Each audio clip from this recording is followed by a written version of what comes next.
മയ്യത്തു നീ ചുമക്കുന്നതേറ്റം പുണ്യമാ, മതദൃഷ്ടിയിൽ അതിലെപ്പോഴും അഭിമാനമാ. അസ്ഹാബികൾ പലരും ചുമന്നിട്ടുള്ളതാ, നബിയും ചുമന്നെന്നും നിഹായയിലുള്ളതാ. സൈദന്നവർ മൗത്തായുടൻ അർശന്ന് സന്തോഷമാൽ വിറച്ചെന്ന് നബി പറയുന്നു. അംലാക്കും 70,000 ഇറങ്ങുന്നതായി, നബിയും ജനാദ ചുമക്കുവാൻ കൂടുന്നതായി. പുരുഷൻ ചുമക്കൽ സുന്നത്തെന്ന് നിഹായയിൽ, പെണ്ണിന് മക്റൂഹെന്ന് കാണാം തുഹ്ഫയിൽ.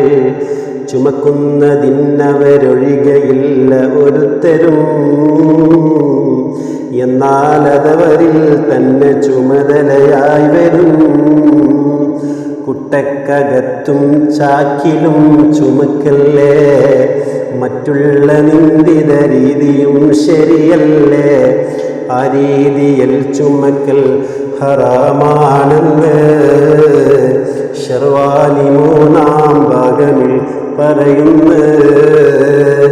അത് തള്ളുവണ്ടികൾ പോലെയുള്ള മറാക്കിബിൽ കയറ്റുന്നതും ശരിയല്ല എന്ന് ഉമൈറയിൽ.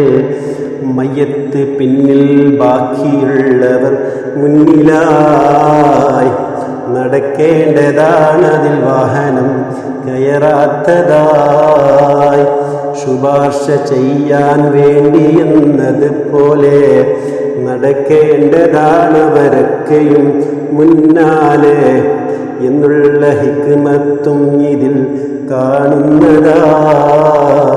130 തുഹ്ഫ 3-ൽ വന്നതാ. നബി ഒരു ജനാസയിൽ പങ്കെടുത്തതിൽ കാണലായി, നടക്കാത്ത ചിലരും വാഹനപ്പുറത്തുള്ളതായി. അല്ലാഹുവിൻ്റെ മലക്കുകൾ നടക്കുന്നു, മൃഗത്തിൻ്റെ മുകളിൽ നിങ്ങളും ഇരിക്കുന്നു. ലജ്ജാവഹം തന്നെന്ന് നബി പറയുന്നതായി തുറുമുദയിലുണ്ടിത് നോക്ക് കാണാം വ്യക്തമായി.